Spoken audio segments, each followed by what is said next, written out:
Howdy folks, old Buster coming to you again with another story. Well, I'm going to keep reminding y'all that there's a whole lot to some of these stories now, a lot of research and pictures and whatnot that I think you'd find interesting. If you'd care to write me at busterandtheboys@yahoo.com, I'll be glad to send them to you. I'd have your email in.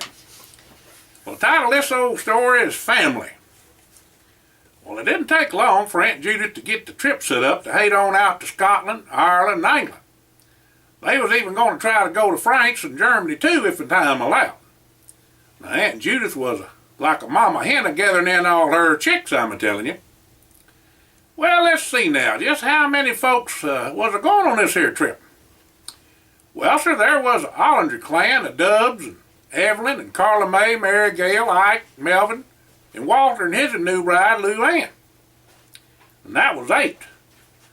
Now, hired Alma Mae with his and folks, Big Jim and Shirley Holmes, that made 12. Now, Buster and Lulu and his and Grandma Clara and Grandpa Gus, that made 16. Now, the McBrayer clan, which was Diane, Sandy, Jesse and Monique and his and Ma, Miss Sarah, and his and Paul, Jesse Boyce, Mac they called him, you know, that makes it 22.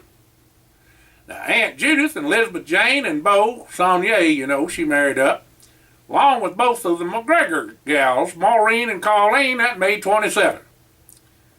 Now, ain't it even 2 baker's dozen, but close enough. Now, old Charlie Snyder was going to go, but then he done run off and eloped with that and married up to that little red-headed filly, Caroline.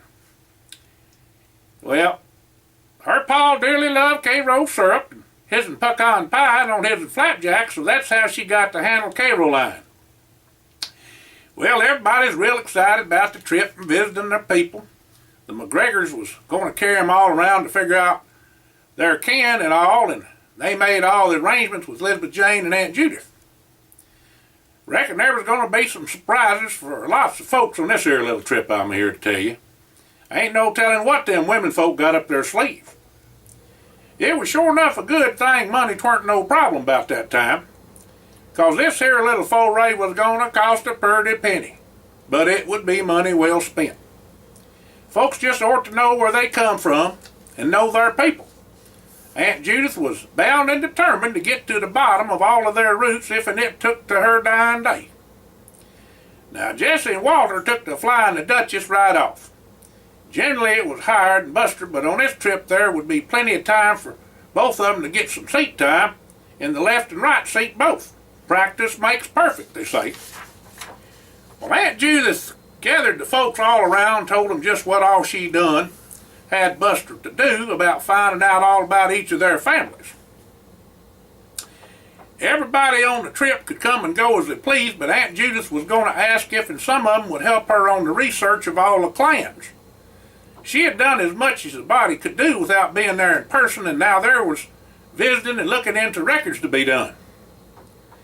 Now, the Ollingers was a mite perplexed about who come from where, and Hire done found out he was only really a wolf. He wasn't really a Holmes. His daddy was done got adopted. Leastways, that's what Big Jim told him. Well, Big Jim was adopted when he was just a little feller, and Holmes was the name of the folks that took him in. Well, you might say the hunt was on, and Aunt Judith had the bit between her teeth, 'cause them two families just didn't know about all their people, and she was bound and determined they was going to find out.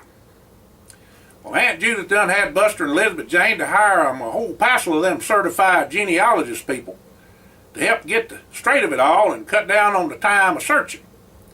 But they was going to eyeball their kin themselves, and there wasn't going to be no bones about it neither.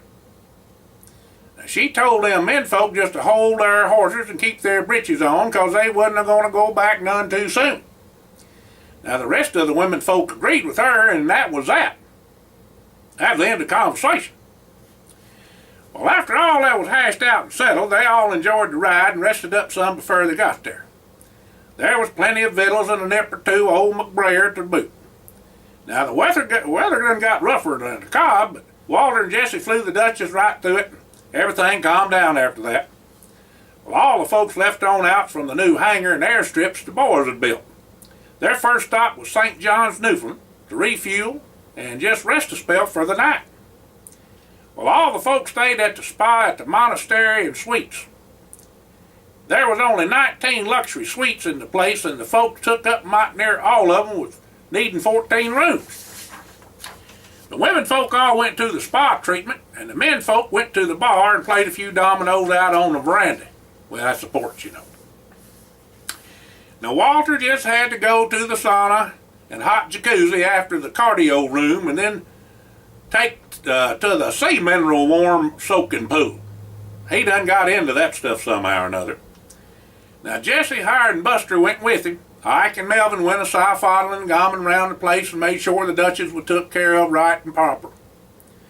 After everybody was refreshed and all of them went to play and tour out the Quiddy Viddy Battery something provincial historic site. Now, don't get me on all these names, folks. You know I don't know all that.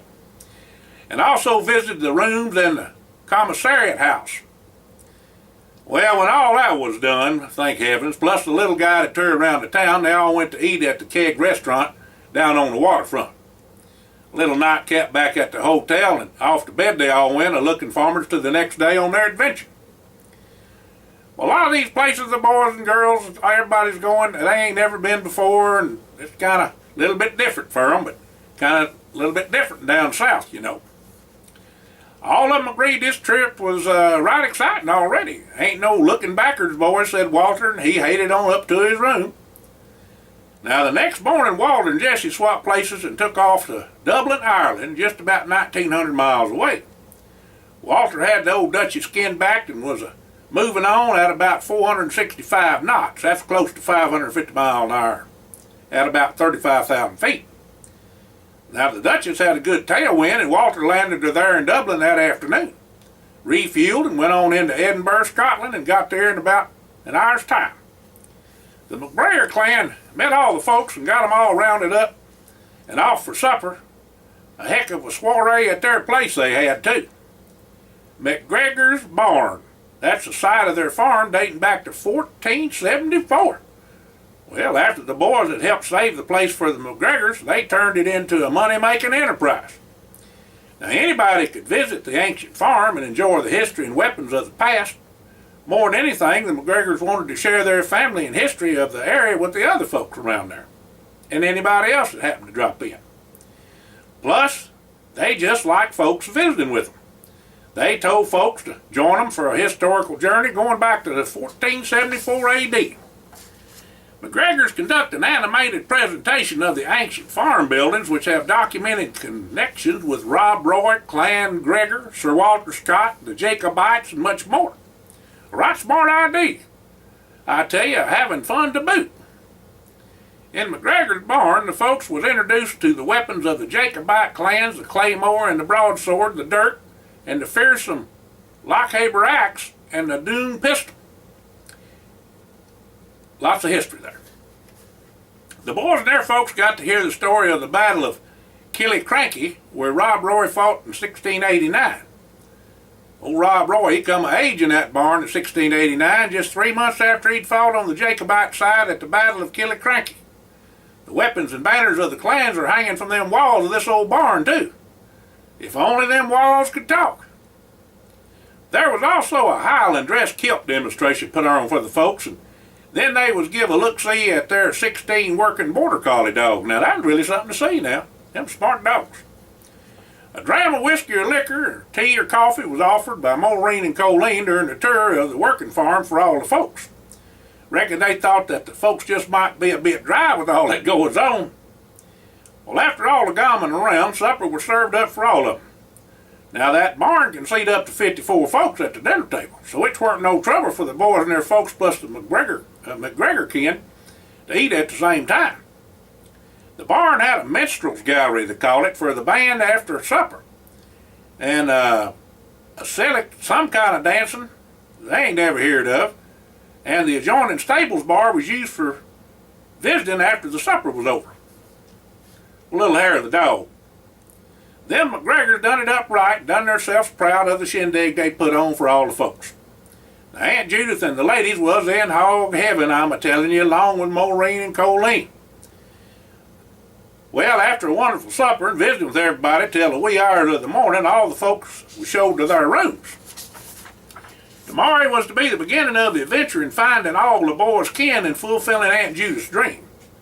It all started with Jesse and the McBrayers. Come to find out, the McGregors and the McBrayers was right close friends from way back, but that ain't even the half of it. They knowed Buster's people too, and some of Walter's. Now, won't that just get your head all up in a tizzy? Now, if and Hired was really a wolf, they knowed his'n folks from the lore of the McGregor kin. It was about to get right interesting.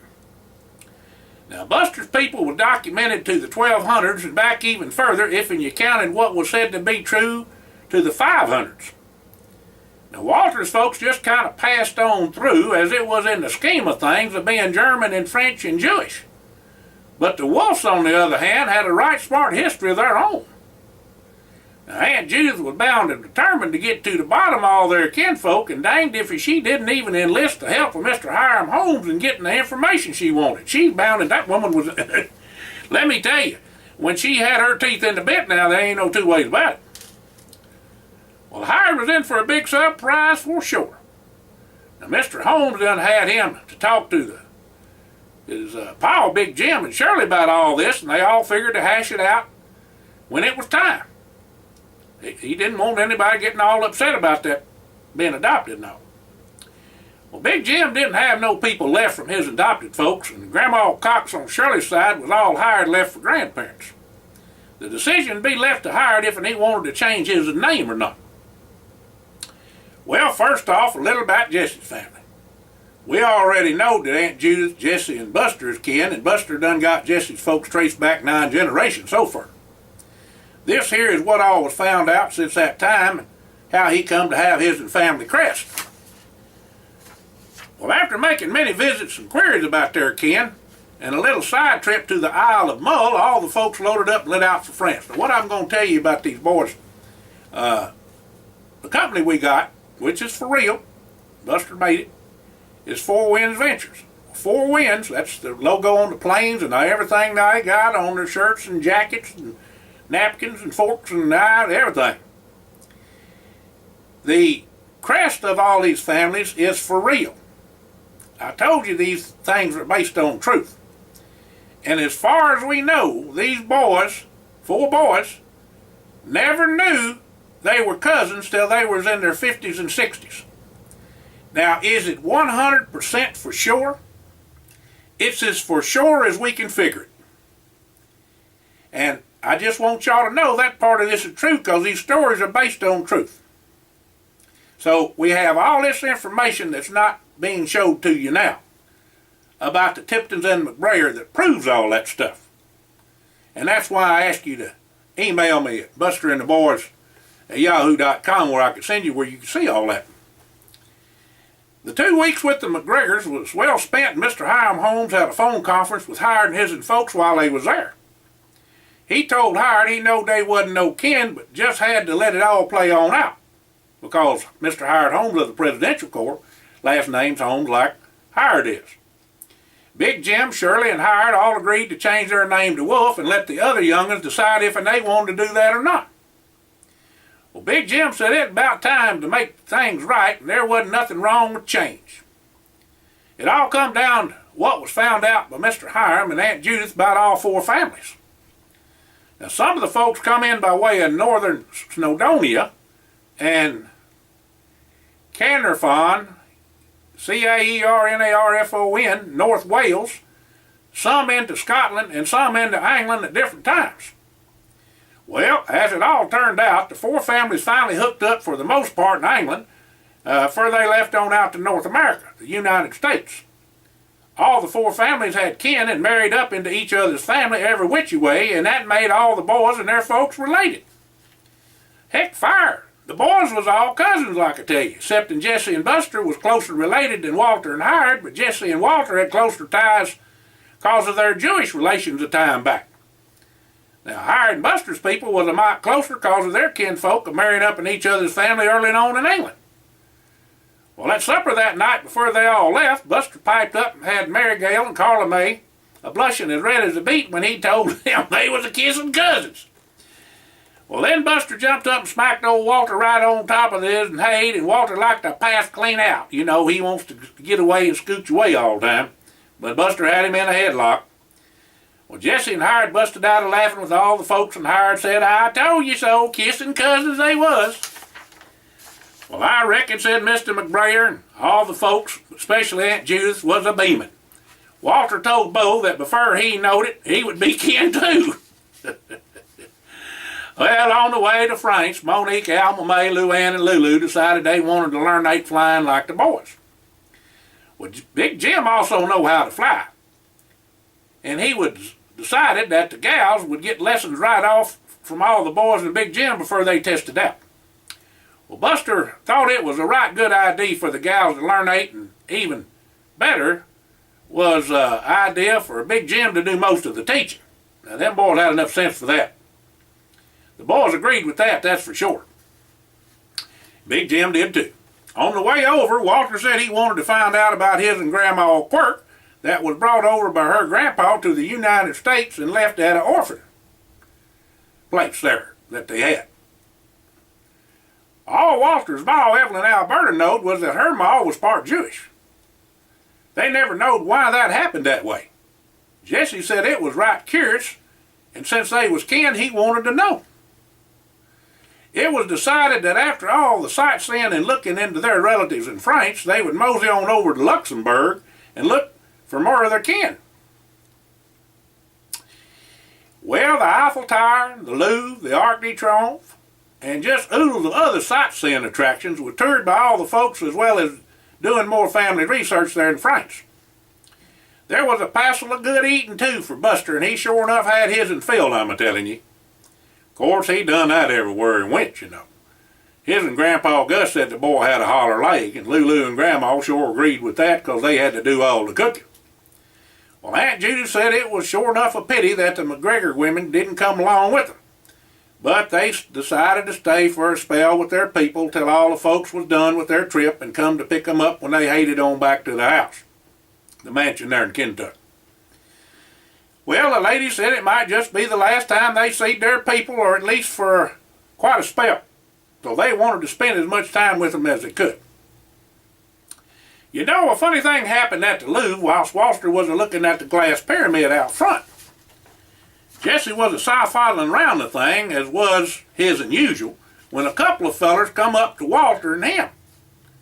Now, one was a French feller, and the other seemed to be a Scottish feller. Now, they told Walter especially to be right careful if he went to Germany, and in fact not to go at all. Well, Jesse said to the fellers, what was that all supposed to mean? And they told him they was just trying to look out for him. Heck, fire, said Walter, I don't even know you boys. Well, they said they didn't need to know them, but said they knowed what all they had been doing since they hit Scotland. And before them two fellers left on out, they showed Walter and Jesse a medallion that each one of them was wearing round their necks. The littlest of the two fellers, the Frenchies, said that if anybody showed them a medallion like the ones they was wearing, that they was friends. Then them two just up and hightailed it out of there. Walter told Jesse, well, don't that beat all. Of course, them boys are studying on it because they had enough adventures to know all kind of things happen. Well, Jesse said there just might be a lot to all what them boys had to say, and told Walter they should all be a mite careful for sure, I guess. Well, Buster and Hired come on up about then, said the plane was ready and everybody's ready and waiting to leave on out of there. Walter told Buster and Hired what all happened, and Buster said not to take it lightly. They had seen enough in their time not to take some heed to what them fellers said. Well, Hired said to just be on the lookout and wait and see what all was going on over in Germany if they got there. Now, them boys knew about them medallions, if you remember. Remember that, where them rattlesnakes was denned up outside Hired's house? Guess what was in there with them, if y'all remember. The boys headed on out for the bus to take them to the plane and flipped a coin to see who'd be a-flying. Well, Hired won.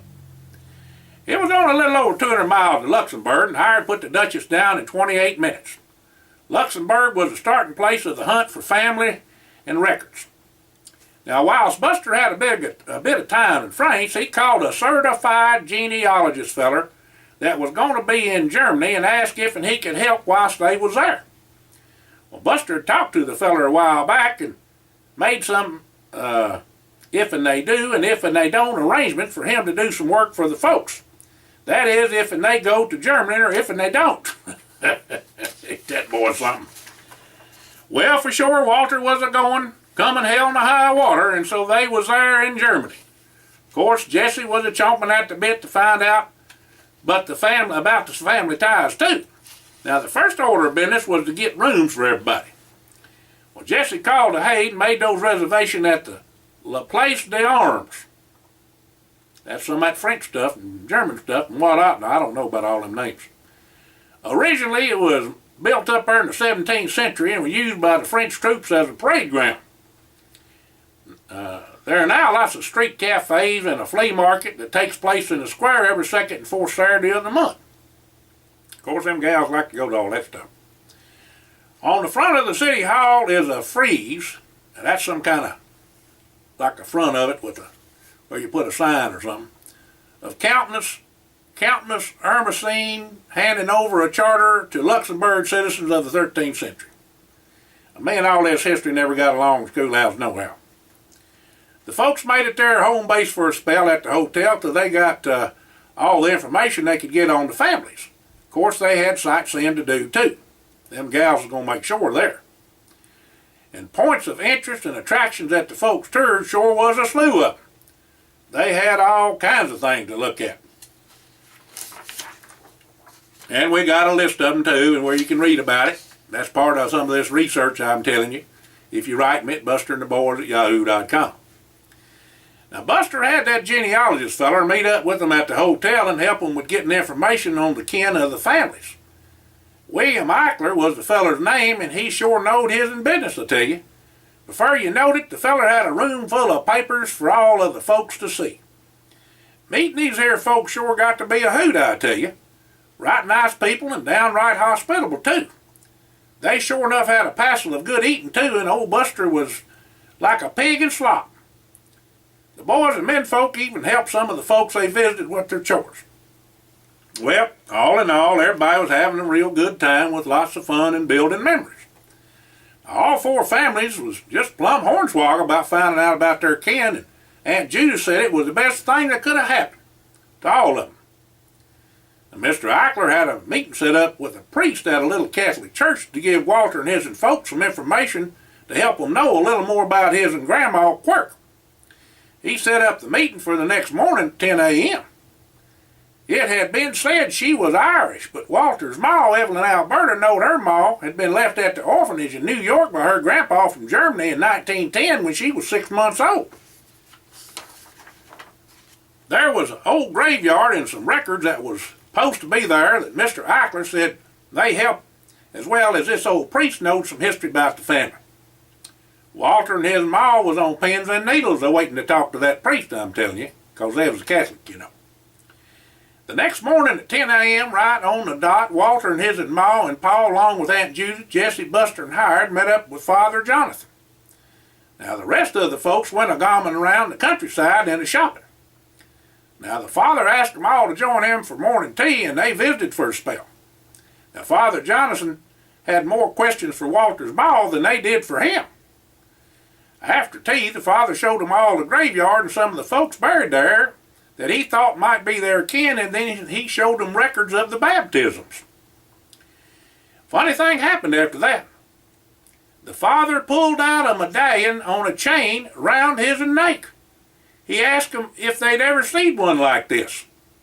Well, Sir Walter and Jesse said they sure enough did back in Paris, France, from two fellers that was French and Scottish, they thought, and they give a caution not to come to Germany. Well, we ain't gone to no Germany, said Walter. We're here in Luxembourg. Well, Father Jonathan said he needed to have a little settee with them, and if they would please listen, he sure enough had a story to tell them. Well, first off, he told them all about the medallion and the folks that had them.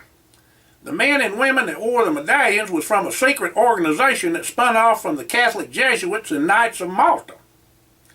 Of course, no women was allowed in the Catholic order, but they did. They called themselves the Order of Truth. Well, then Father Jonathan give them all a rundown, the history of all that stuff. Well, after he done that, he said, well, there you have it, said Father Jonathan. Maybe not quite in a nutshell, but what it is and all about what we have found in the many years of dealing with these forces, the Order of Truth has to remain underground or we'd be eliminated, killed.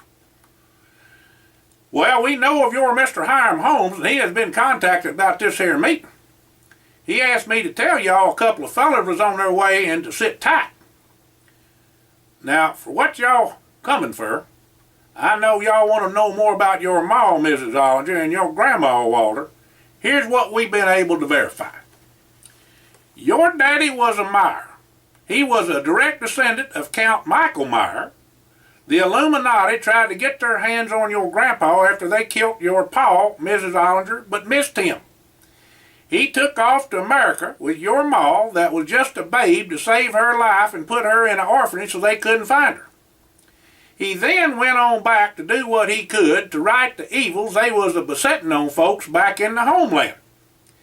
You see, your granddaddy and great-granddaddy didn't hold with what all was going on with the powers that be and stood up to their kin and their high-powered friends. They finally got your granddaddy, too, and both of them are buried right out there in the graveyard under the name of Von Ritter, meaning a knight of nobility. They was both that for sure, a-fighting for what was right.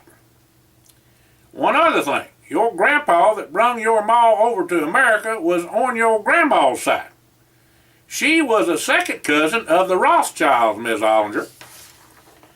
Mayor Amschel Bayer changed his name to Rothschild, that means Red Shield, sometime after 1743. It was at this point that the house of Rothschild come into being. It was from his son Nathan's line that she come from. The timing had to be just right for your grandpa to spirit your ma to America, Miss Ollinger. Your daddy and grandpa both know what was being planned for World War I and World War II. If your grandpa hadn't got your ma out when he did, he never would have. He left Luxembourg by train and then went to Calais, where he took a tramp steamer to America. They landed in New York, where he left your grandma, Walter. Your great-grandpa went back home by way of Rabat, Morocco. Now, y'all remember about Morocco, United States of America's oldest standing treaty since 1777. Still got it. If the Illuminati would have ever found your grandma, Walter, they would have took her back or killed her. Don't ever think they would have give a second thought to that neither, babe or not. Now, the Illuminati know about your ma and family, Walter, and it's about to get a mite dicey. Now, Mr. Hiram is on the lookout about protecting y'all, and that is why he's sending them two fellers y'all know. I believe it's Dalton and Devane, as I recall. The Order of Truth will do all they can to help, of course. Them two fellers in France was priests too from our order. The Scottish one is in fact one of the MacGregor clan, and has had an eye on y'all ever since y'all landed in Scotland.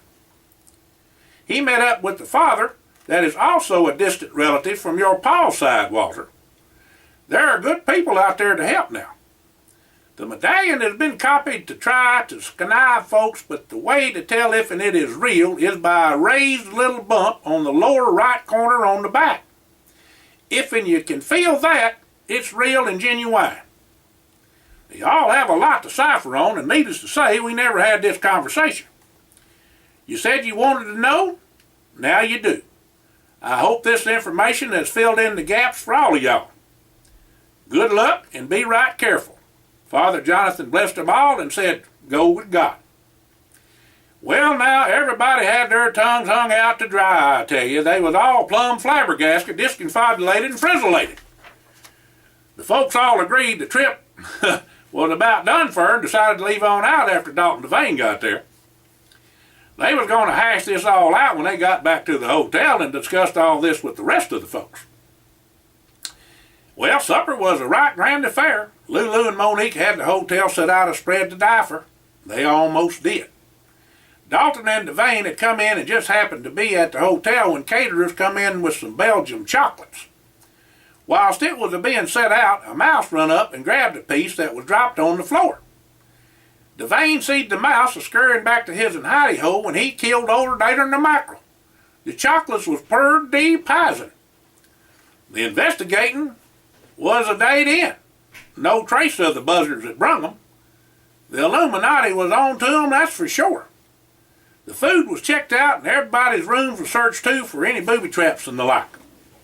Now all the folks agreed to leave as soon as possible for home and arrangements began to be made. Now, everybody was ready to go the next morning, but Dalton asked all the folks to sit a spell and have a little settee with him.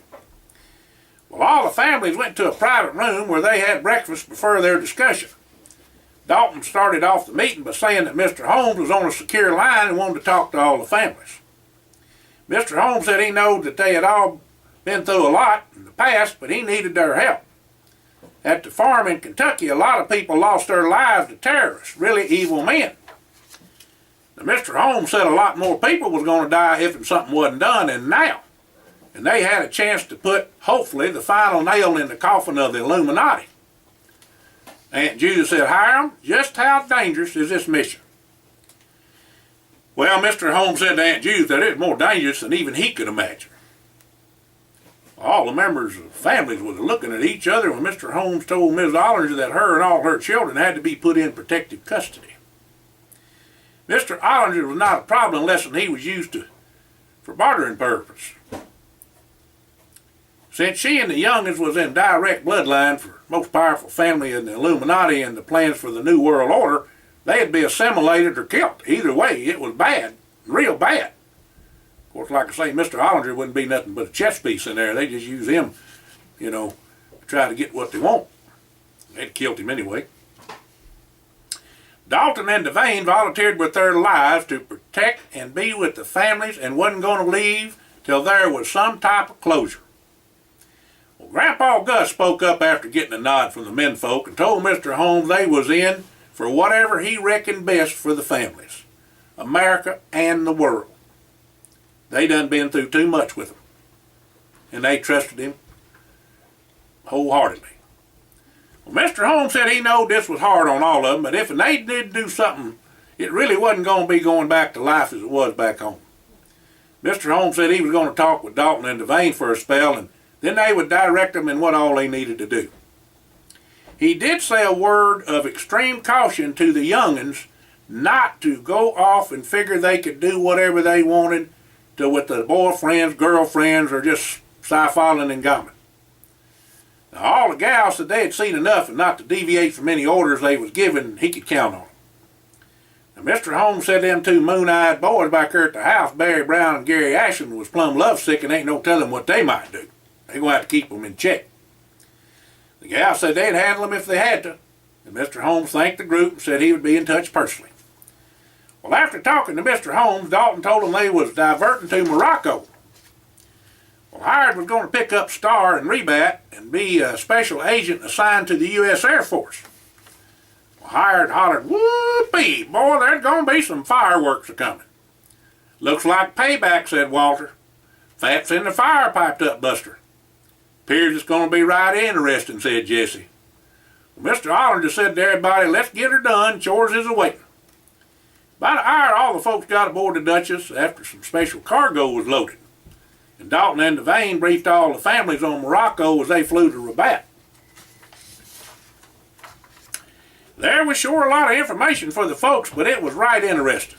Dalton said that Star and the other Air Force planes was on a base near Rabat. Because of the exceptional relations with the king, the U.S. could use a base that was there. Like I was telling you about that treaty. Well, Howard asked Dalton if he really expected that kind of trouble.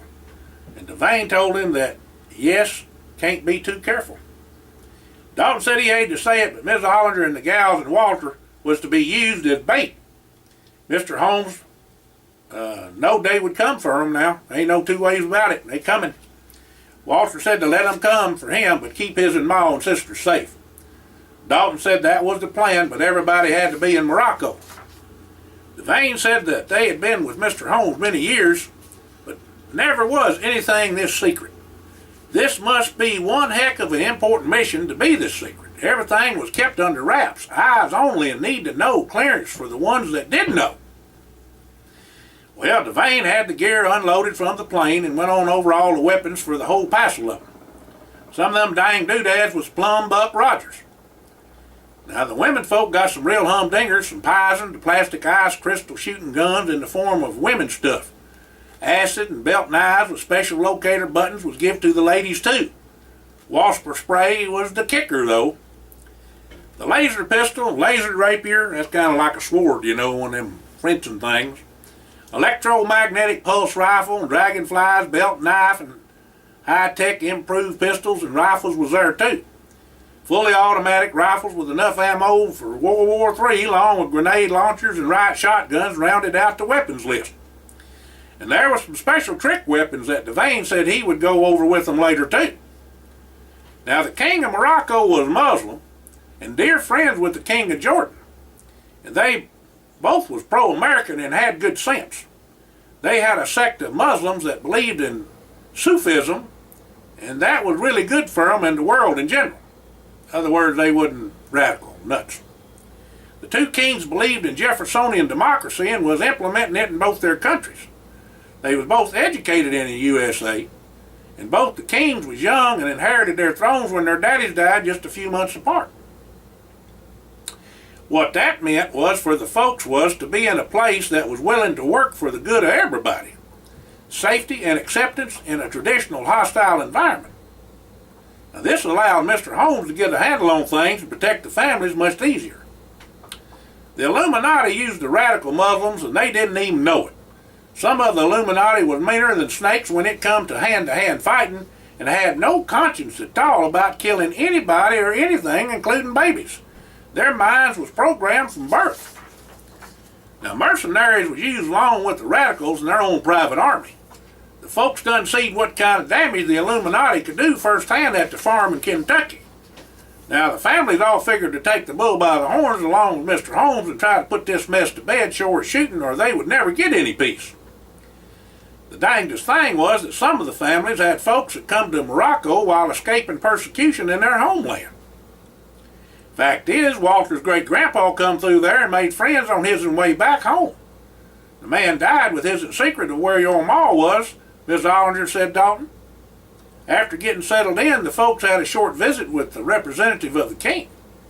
The place they was staying was a compound that was ultra safe for the king and his family. Security was airtight. But there was an even better place to set up a trap for the Illuminati then, where they was at. It was called Ten Mile. That was I think a mosque up there in the high Atlas Mountains. And after a 2-day rest and getting prepared, the folks left on out to the jumping off point at Marrakesh, about 205 miles Rabat Road. However, the folks was going by helicopter, except that the boys were going to stay behind for a spell to go over details and equipment with the security forces. Well, after the families got to Marrakesh, they would be transported by armored vehicles to Ten Mile in the mountains to a secure secret facility 5 miles away.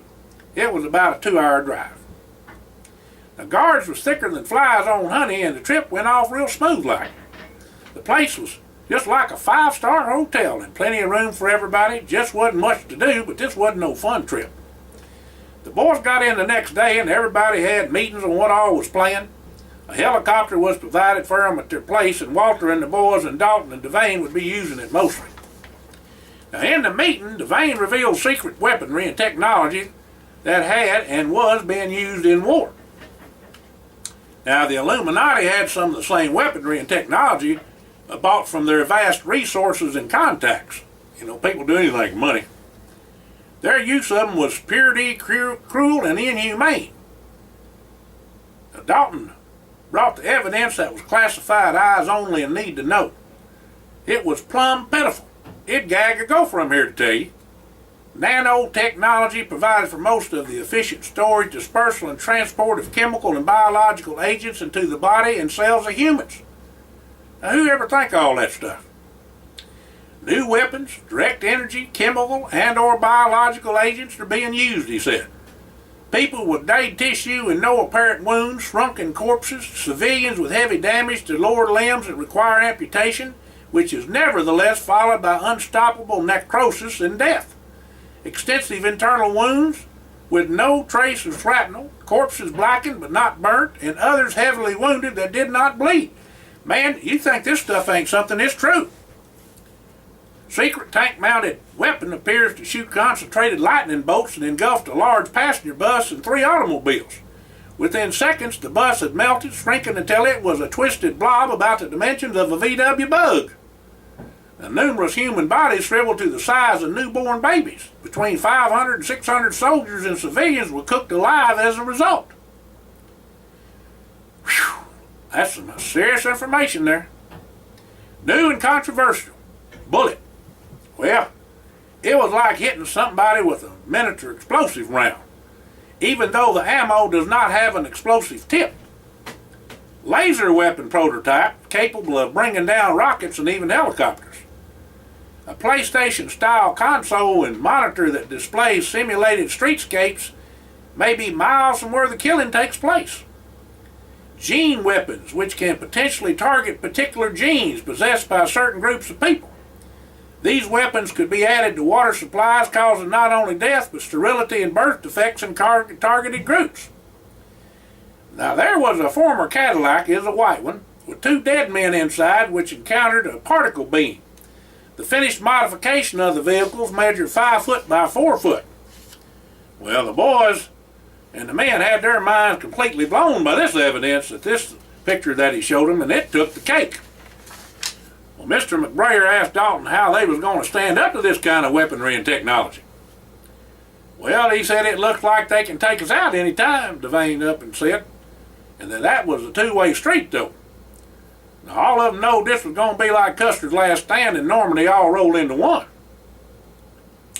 Well, after a few days of exploring the countryside, the ladies decided they wanted to drive into Marrakesh for some shopping they wanted to do.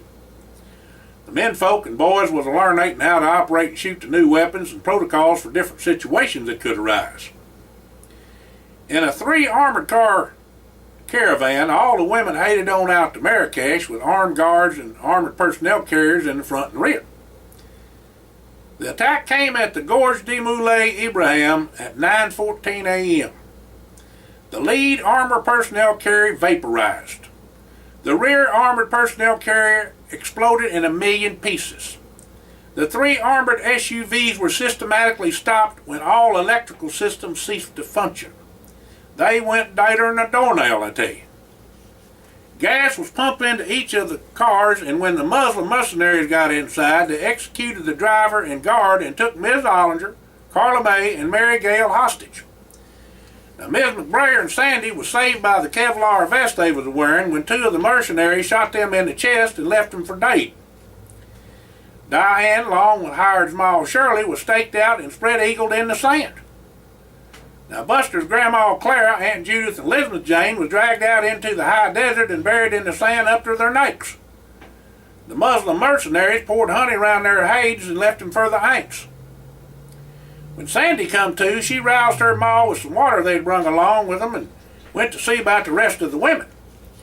First off, she took her belt knife and got Diane and Shirley loose.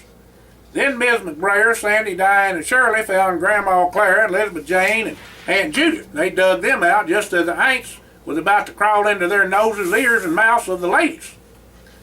Now, Aunt Judith and Grandma Clara was in pretty bad shape, and they was so much older than the rest of the women. Now, Elizabeth Jane fared a right smart better, but was right shook up after that kind of experience, and the sand and the raw wounds along with the sweat was doing a number on her. Now, the women got Aunt Judith and Grandma Clara in one of the SUVs and laid them down and began to tending to them. They had water and first aid kits, so Sandy and Ms. McBrayer began to dressing their wounds. Ms. McBrayer had the presence of mind to activate her locator button, and it weren't long before the helicopters come. Now, there was some cuckleburs under some saddles when the boys and menfolk got there, I'm telling you, that's for sure. There was sure enough blood in their eye. Walter done come plumb unglued, and Mr. Ollinger went stone cold. Walter ain't never seed his paw that way before. Well, Mr. Ollinger asked Dalton if Ike and Melvin was safe, and Dalton told him that Presidential Corps men was on the way to take them to Mr. Holmes in Washington. Ike and Melvin had both returned back home to compete in their rodeo events. Melvin was a bulldogging and Ike was a roping. They were both in the running for Texas state champions and just needed this next rodeo to earn enough points to win in their respective events. Well, Mr. Ollinger asked if he could call up Mr. Holmes on their secure line Dalton had. When Mr. Holmes got on the line, he told Mr. Ollinger that he had satellite on him now and had already begun to search for Ms. Ollinger and the gals. Boots was on the ground and Dalton and Devane was going to leave in one of the choppers to Marrakesh. Now, Mr. Ollinger said he was speaking for all of them when he said that they was going to get his family back and end this terror and evil right now. Well, Mr. Holmes said to go on back to the compound, let his men get the intelligence they needed to find the women folk, and then they could make the rescue and concentrate on the attack on their enemy. Going off half-cocked wasn't going to do no good right now. Now, Mr. Holmes said he knowed they always mattered in the hornet, the wet hen, and the winter woman with a dose of salts, but they had to be smart not to get the women killed. Well, the menfolk took the women on back to the compound to be treated proper like and make plans on getting the Ollinger women back. Now, Horace and Alfred had been in Marrakesh and flew into the compound and stayed with the folks till Dalton and Devane got back. Well, Aunt Judith smiled at them two and said she was sorry there weren't no victuals for them, but she'd make 'em up to 'em. Horace and Alfred both said, never you mind that now, you just get well and to feeling better, and that will be good enough for us. She looked up at Buster and said them two is going to be fed now. Buster smiled at his and Aunt Judith and told her he wanted in on that, and Jessie said, me too, Aunt Judith.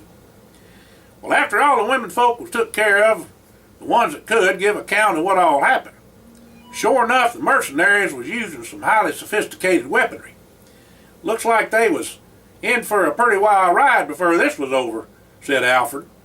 Well, Horace told them they had been into Marrakesh running down leads on the movements of the Illuminati, but had no idea the attack would come so soon.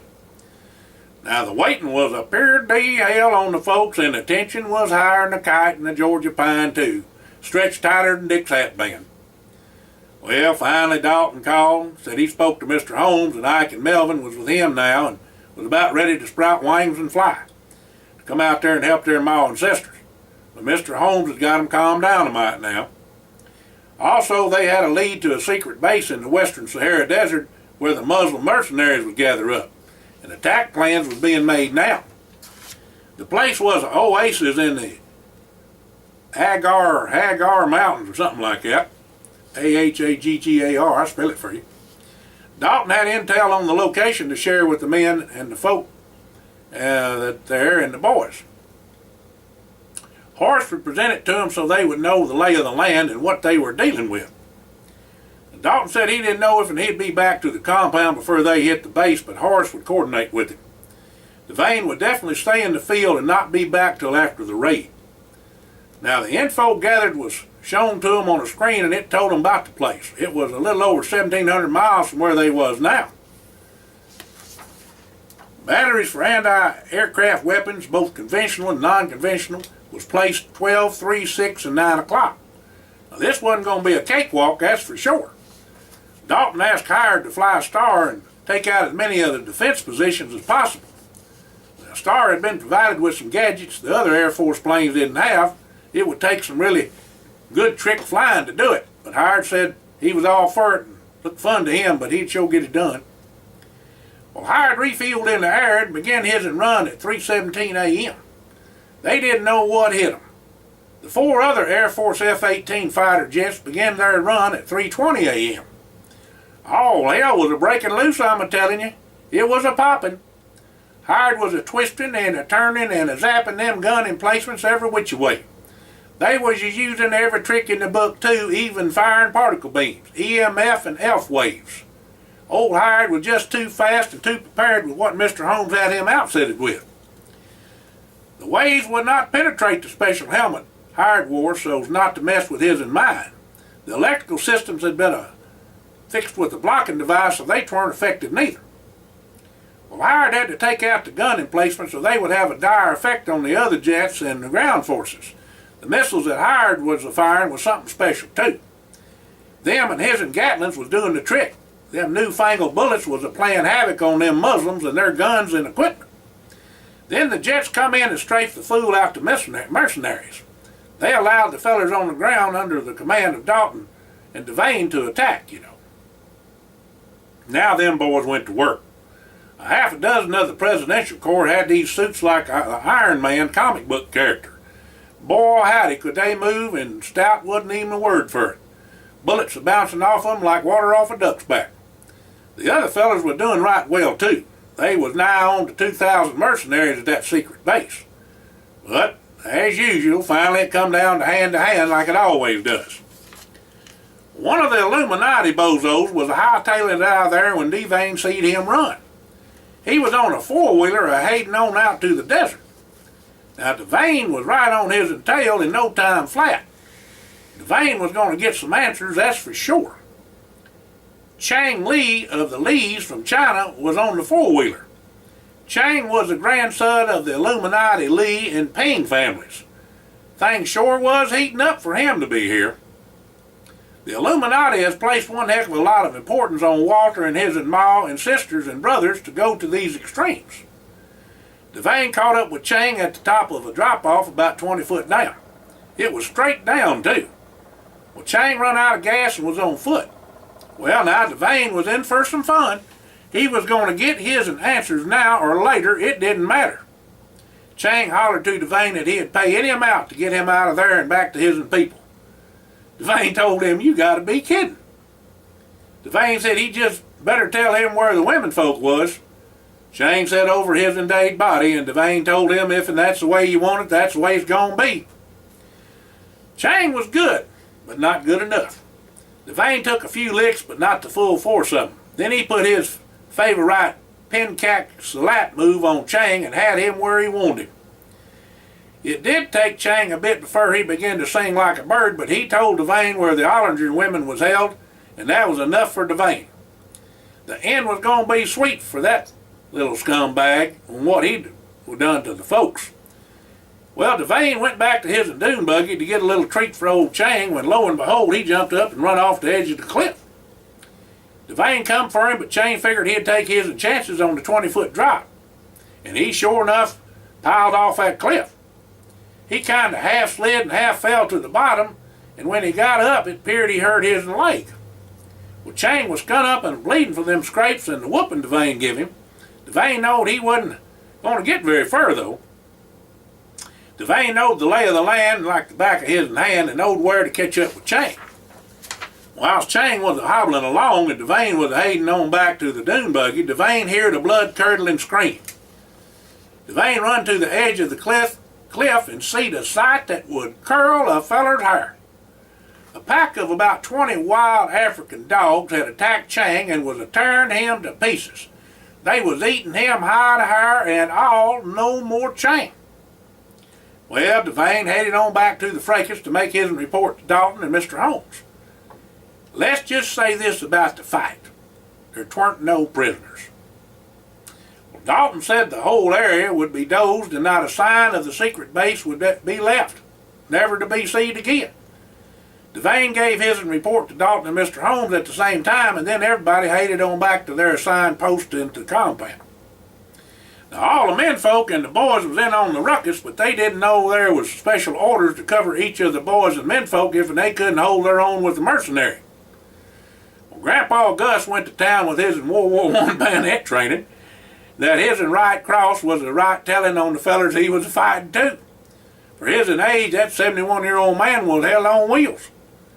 Now, Big Jim pert and stayed close to Grandpa Gus and Mr. Brayer, laid into them mercenaries with Jesse, Mr. Ollinger, and Walter.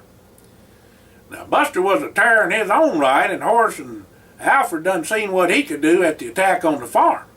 Horace said he just couldn't keep up with Buster. Buster kind of hovered around his and Grandpa Gus and the others. From time to time, he would be Johnny on the spot for whoever needed a helping hand. Well, Hired met up with the rest of the families back at the 10-mile compound.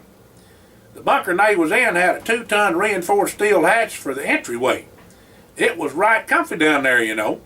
The folks had put in there anything a body would need or want to. Eat or drink. Well, sir, they got right down to it, rescuing the Ollinger women.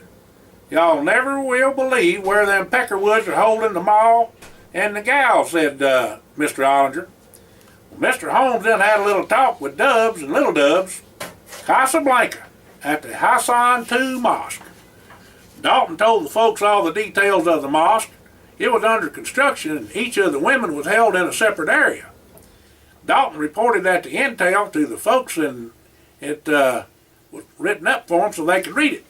So they followed along and read it all. Said the place is huge. It'll hold a capacity of 25,000 worshipers. Now this is all true stuff, folks. The minaret height is 210 meters or 689 foot tall.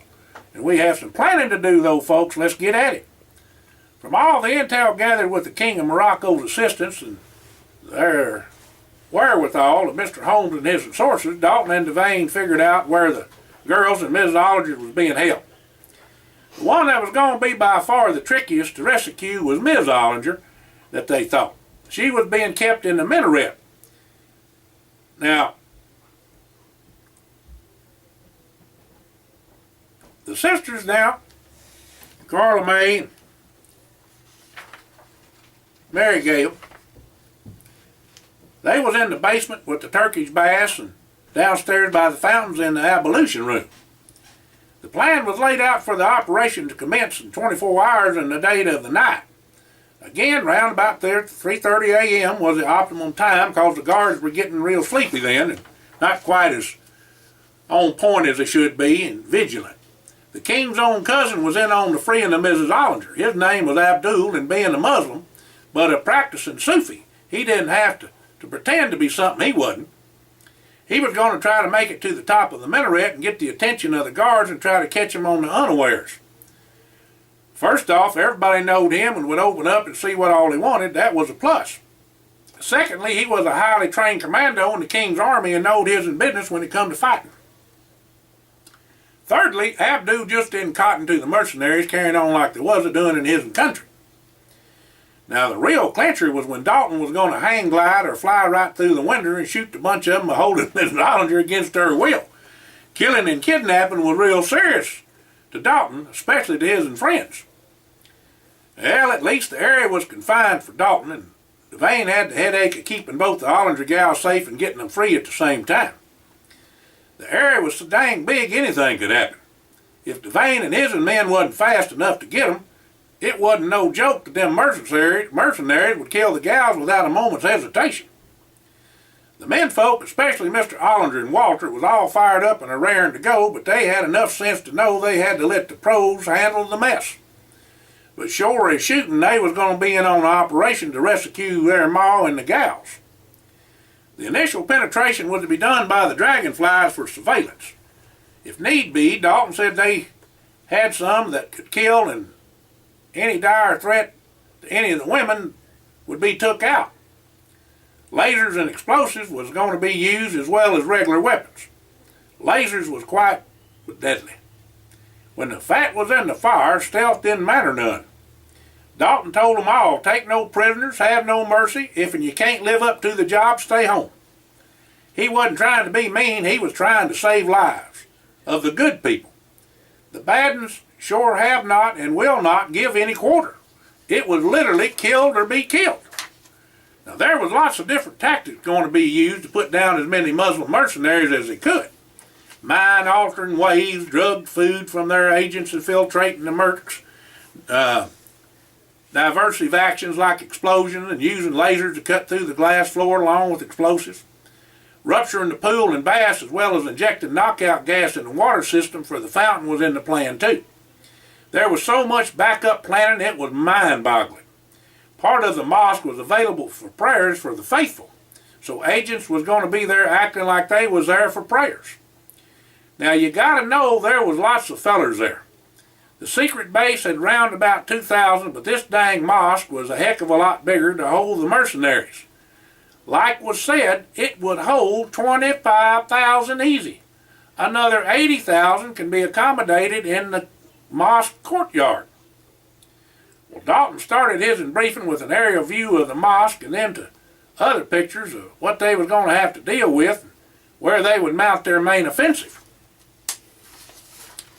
Well, after he showed them all pictures and whatnot, and looking at all the photos and hearing the plan to free the Ollinger women, the rest of the women started fixing supper and talking amongst themselves. The menfolk and the boys went along with Devane and Dalton to speak to their platoon as squad leaders. Now, most of the men was staged right outside the mosque area and scattered housing and in ships and boats right near the mosque. Paratroopers was ready when Dalton signaled. Abdul and Dalton was to be the first to go in and start the ball rolling. Then the main attack would commence after all the diversions. Devane would lead a hand-picked group of men from the Presidential Corps, Delta Force, and Moroccan Army to breach the downstairs at the pool and fountain areas. Devane would signal to begin the main attack. Jesse was going to coordinate communicating along with the Delta Force command specialist.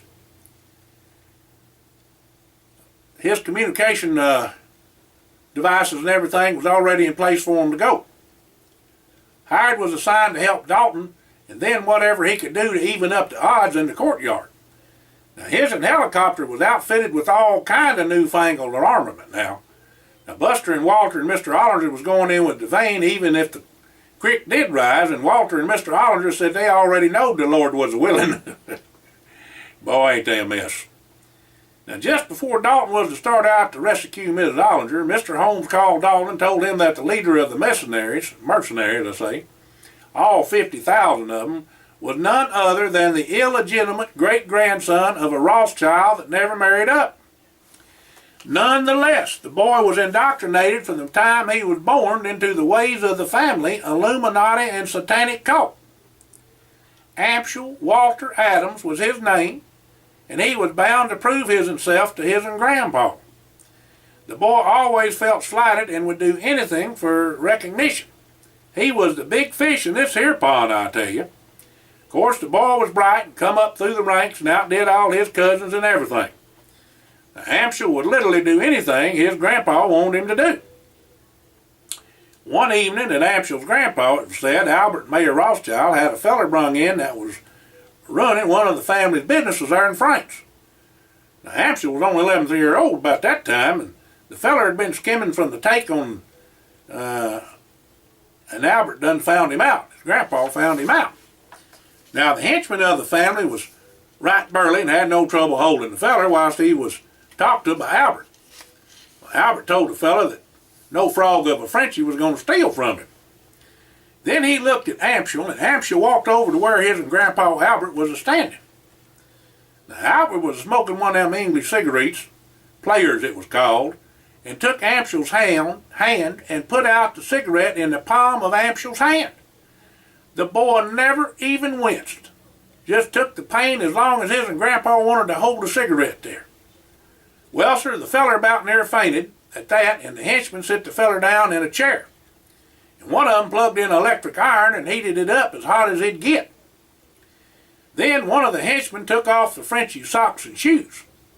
The Frenchie was a-hollering, "What y'all gonna do?" Well, Albert Rothschild told him this was a lesson to be learned, and he had better see to it that all the money he took was repaid and profits was doubled. Well, Albert nodded to Harry, one of the henchmen, and Harry got the iron and put it to the soles of the Frenchie's feet, whilst Frenchie was held by the others. Old Frenchie bellered and bawled like a fresh-cut and branded calf. Well, Albert told him he wasn't even the man that his 11-year-old grandson was, and to never let him catch him stealing again. One heck of a feller that Albert Mayer Rothschild was. But Dalton knowed this one was going to be his'n to take the task. Easy or hard didn't make no never mind to Dalton, but Amschel Walter Adams wasn't going to walk away from this here fight. Now, Dalton took off from Howard's chopper about 3:26 a.m. Abdul had already walked up the remaining 2 floors from where the man lift let him off and went to a knocking on the door of the room where Miss Ollinger was being held. Now, one of the Muslim mercenaries asked who it was and what Abdul was doing there. Well, Abdul said he had a message from the king to let him in. Well, Rahim opened the door and told Abdul that they had to either kill the woman or get the woman to Adams. It was in jihad for them to obey the orders. Well, Abdul was explaining to the 6 Muslim mercenaries why he was there when Dalton come through the window with guns a-blazing. Abdul run over to Miss Ollinger and pushed her down to the floor and covered her with his body all the while he was firing off his Uzi. Now the 6 mercenaries went down like wheat before a scythe. Not a scratch on Miss Ollinger or Abdul or Dalton neither. The surprise entry from the flying man scared him as much as anything else. Well, Abdul said he ain't never even heard of anything like that. Well, Hired hovered over the minaret and picked up Miss Ollinger and took her off to safety where Jesse was communicating to the men. Now, as soon as Devane got word from Jesse that Miss Ollinger was rescued, he attacked. Dalton immediately radioed Jesse when he knowed Miss Ollinger was safe right before Hired picked her up, and Jesse relayed the message. Now, Dalton and Abdul lit out for the downstairs to help Devane. Of course, Abdul had to take the stairs, and then the man left, but Dalton flew down in his flying suit. Well, Dalton told Abdul to make sure the glass floor was blowed. There was one heck of a battle going on in the courtyard. Dead and wounded men everywhere, and not on just one side. There was a right smart more of the mercenaries dead and wounded than the special forces of Mr. Holmes, but it still was an unholy sight. Now, all the diversions went off as planned, and some of them a little too good. The debris made for an insurmountable obstacle to escape. To get it loose, Devane had figured the lasers and C4 was the ticket out of the place. Towards the sea, that was the escape route, and he radioed Jesse to tell him to get some Delta guys with boats and firepower ready to move when he blowed the walls. Most likely count around about 45,000 mercenaries of every which kind in the courtyard and 5,000 inside. Whew, what a bunch of fellers. Devane and his men come into the mosque, rebreathing scuba gear, through the huge 52-inch pipes that fed the seawater to the baths, pools, and fountains. Now, access points and utility rooms throughout the downstairs let the commandos get in place before they began to take out the mercs. Devane would get the lay of the land before he started popping caps. Ultra-quiet contact with his men let Devane know everybody was in place and was time to go. Devane told some of his sharpshooters to cover Walter, Buster, and Mr. Ollinger whilst they went on to get Carla May. Now, Devane told Mr. Ollinger to get Carla May out of there and assigned 2 of his Delta Force commandos to go with them and cover them. They'd be met outside by more of the Delta men. Now, this exit point was closed after they left due to what Devane had to do with so many mercenaries to fight. Blowing up that area of the bathhouse was the way to go. The commandos did a number on the mercenaries with all manner of firepower and explosives. They just didn't know what hit them. For the most part, this part of the rescue was short and sweet. Still, there was a whole passel of dead and wounded. The hard part was the fountain and ablution room where Marygale was hid out. By the time Devane started for the next floor down, the mercenaries knew they was being attacked. Devane had to make a decision, and fast. Devane figured the mercenaries had Marygale tied up to the center of the room and was waiting on whether to kill her or not. Devane set charges to blow out one end of the floor and then gas everybody. It wasn't going to kill them, just put them down for a spell.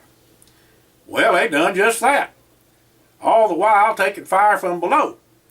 Now, some of the mercenaries had gas masks and was steady pumping lead at them. Well, about that time, 2 of the Iron Man suits come in. There was 2 specially trained Presidential Corps men that was extremely skilled in their use of the suits and showed their stuff. Both of them jumped to the floor of the ablution room and headed on over to Marygale. Devane and Walter and Buster was right behind them with the commandos right on their heels. Now, one of the Iron men went down but not hurt. He was just knocked for a loop with some kind of round that carried the wallop, that's for sure. He jumped up and got to Marygale just as his partner got melted by a particle beam. Well, Devane took out the Muslim with one of them new bullets, ripped him apart. The Iron Man got Marygale loose and give her oxygen to revive her and went to a fight and a bunch of the mercenaries that come from nobody knowed where. Well, one of them dang Muslims come at Marygale with one of them curved swords. Now, Walter didn't take kindly to that, I tell you. Walter near about cut the man in half with a laser pistol and a shotgun. Now, Buster had his hands full with some huge buzzard trying to stick Walter's gizzards. Now, them Muslims sure like their swords, must have growed up with them. Well, anyhow, Buster had him a mite of a tussle, but that feller wasn't no match for Buster's strength. It was the worst thing he could have done to let Buster get a hold of him. When Buster turned to muzzle him loose, he fell to the ground. A Delta Force soldier shot the feller too. Buster told the soldier there wasn't no need of it because he was dating the doorknob. The soldier said he just wanted to make sure and laugh. Now the Iron Man caught up back up to Marygale and Walter and went to protect him. Buster and Devane come up about that time too, and Devane said he was going to blow the wall and to stand clear. Now whilst they was getting ready to make their escape, a mercenary raised up after playing dead and tried to kill Marygale. She up and put one of them ice crystals right in his and Goozle. She had it hid in her waistband in her shorts and it only took one shot. Of course, that was all she had, but it was enough and served the purpose. Now, Marygale kicked the feller for good measure. Walter asked her why she done that, and she said he had give her and Carla May a hard time and payback was able. Oh, put your earplugs in, she's gonna blow. And boy, she did. There was a hole big enough to drive a hay wagon through. There had to be 500 of the mercenaries in on that fight in the abolition room alone. Like was said, the place was huge. The Iron Man covered the escape of Walter, Buster, and Marygale. Now, Dalton was with them. The rest of the commandos was steady mopping up. There was some serious firepower being used on both sides, but Mr. Holmes had a little more grease than these fellers. The equipment and weapons was just better and more of them.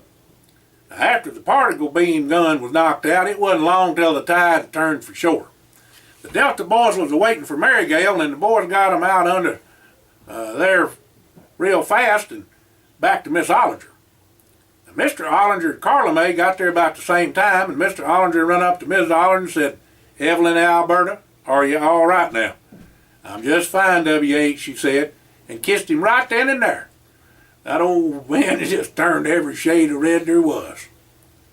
Just wasn't none of that excepting in private, and Walter and the gals just howled. That sure broke the tension.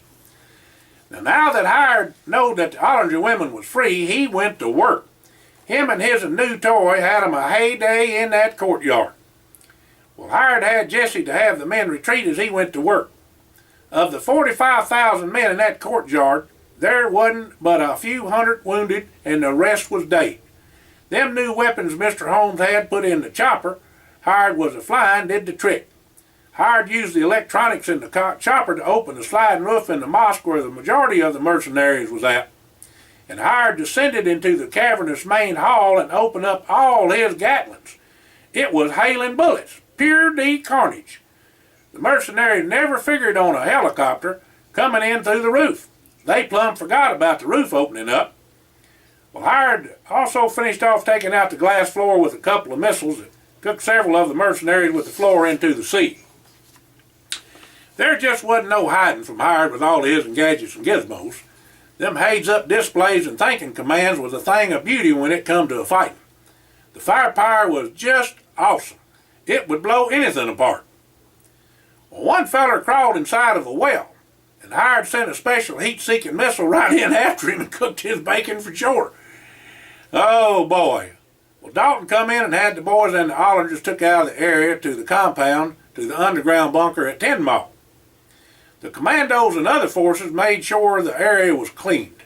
By that time, he meant the bodies was disposed of and wounded interrogated, and then they was later dispatched. During all the melee, Abdul didn't show up. Dalton went to looking for him, and sure enough, he was in the minaret wounded. It was real serious. Dalton called for a medevac and felt Abdul would survive even if it took a spell to heal. Abdul had lost a lot of blood. As Dalton was tended to Abdul before the medics arrived, Abdul said he met up with Adams as he was coming down the stairs and the fight was on. Abdul said the feller was good, real good, and after he got stuck with a heel and toe boot knife that Adams had in his boot, he seed him run up the stairs and seed him fly off in a one-man helicopter. It must have been hid on the other side of the spire, Abdul said, as he seed it fly off in the direction of the 10 Mile. Well, Dalton said a few words he don't normally say. As soon as Abdul was airlifted out of there, he put on his flying suit and took off his himself. He called Hired to come back and get him in his chopper. Hired got Dalton, and they beat Feet Ned back to the compound. Well, Dalton just knowed something bad was coming. Dalton radioed in and had all the folks to get on out of there. Now, leave everything and get in anything that will roll and fast. Well, all the guards and support personnel hightailed it too. Everybody got away just in time. The underground bunker in particular, but the whole dang compound went up in smoke and flames. Dalton had her figured right. Old Amschel had some dirty tricks up his sleeve too. Somehow, Amschel tapped into the HAARP system at Tajikistan, even though the HAARP system was not supposed to be anywhere near operational at maximum output in that location. Evidently, the Illuminati had invested vast amounts of money to bring the system to full capability and for secrecy. Even Mr. Holmes didn't know about it.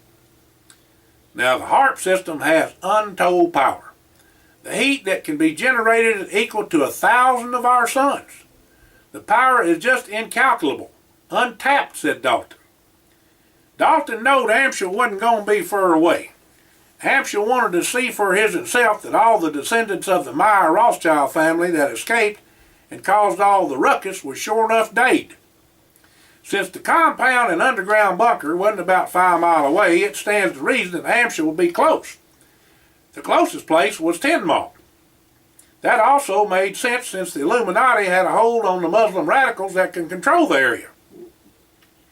Now, Dalton had the recon intel all ready to go. It was done and provided by Mr. Holmes and the King. Dalton called the boys and menfolk, told them what all he was going to do, and to share the plan and intel with them. Dalton told them all that this was his show, and he was taking out Amschel his himself. Amschel owed him, he said.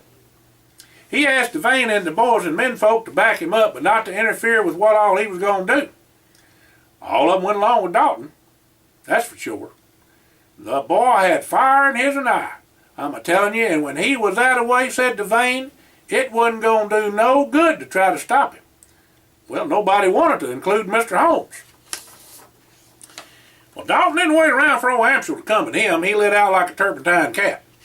Hired was to stand by with that tricked-out helicopter of his that Mr. Holmes provided for him, and Devane and the boys and menfolk was to lay back and wait for the fireworks. There was also a contingent of the King's soldiers and Presidential Corps agents going in too, just in case, said Devane. Well, Dalton went inside the mosque and up to the minaret. As he began to climb the stairs, something knocked him wall-eyed to the ground. Then Dalton seen the boot knife coming towards his and Hay. Dalton told the boys and Devane later that he should have known how Amschel operated the way Abdul was done in. But the best laid plans don't always work. Well, Dalton rolled in the boot knife in the toe, and heel blades missed him by only a fraction of an inch. But in this game, an inch was good as a mile. Well, Dalton's improved body armor stopped the 6 bullets, 2 3-round bursts, and he knowed he would sure enough be sore later on for 3 or 4 weeks, but that didn't matter now. The adrenaline was a-pumping and the fight was on. Amschel was good, but the Avenger was on a mission and not to be denied. Dalton broke the foot with the heel and toe knife, and Amschel let out a gasp when Dalton slammed his pistol butt into it. That didn't put Amschel out of commission by a long shot, but he was hampered by the broke foot of mine. Well, both fellers was right skilled in different forms of martial arts, and it was textbook fighting. Both Amschel and Dalton was beat up pretty good, but when Dalton put one of the Devane's kill strikes of Pinchak Salat on Amschel, that done him in. Amschel wasn't rightly prepared to defend himself for that. Well, Amschel did ward off the blow enough to keep from being killed on the spot, but Dalton had him laid out and took the opportunity to hog-tie old Amschel. Well, Amschel Walter Adams, you have but one choice: to let me take you back to Mr. Holmes or die where you stand. Well, Amschel pressed a button on his belt, and he was listening to Dalton. The Chinese elite group of ninjas come up out of nowhere and rushed the mosque. Devane seen what all was a-happen and intercepted the mercenaries, and it was a heck of a fight. Walter wasn't going to fool with them murderers. He had one of them laser rifles that was hell on wheels. He just pulled the trigger and hosed the whole darn bunch. He didn't get them all, but enough of them that the fight was over in less than 3 minutes. Well, one bodyguard jumped old Dalton and diverted his attention from Amschel. Well, Amschel leaned down and cut his plastic handcuffs loose with his toe knife and lit out for the roof. Well, Dalton killed the ninja bodyguard with gung fu, and the Ninja ain't ever even heard of it, let alone fought against it. Well, after killing the ninja, Dalton went after Amschel.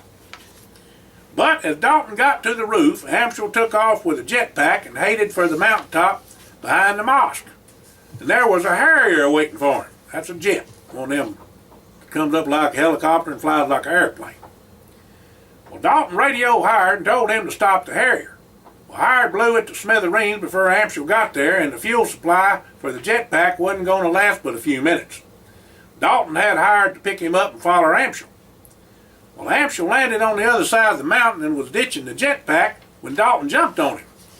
Now, whilst they was a-tussling, Dalton asked Amschel if he wanted to reconsider and go see Mr. Holmes. Last chance, Dalton told Amschel.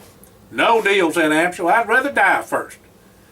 Dalton said, your wish is my command, and killed him with gung fu and took his and Haid to boot. He took his and Haid. Well, Albert Mayer Rothschild was holed up in the mansion with the security as tight as Dick's hat band.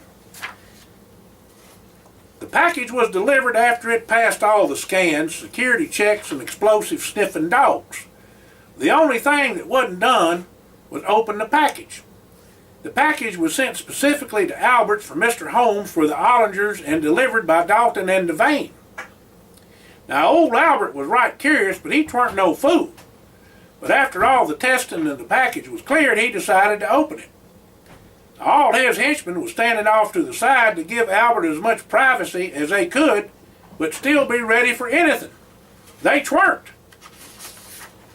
When Albert opened the package and seed Amschel's Haid, he near like to have passed out.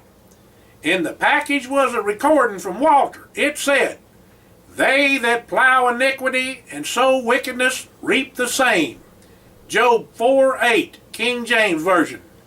In that instant that he heard them words, he knowed two can play the harp.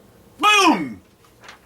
Well, folks, that's one of them stories for sure there. I know it was a long one, but I hope y'all enjoyed it, and have a blessed day. I'll get on with you with another story right soon. Thank you.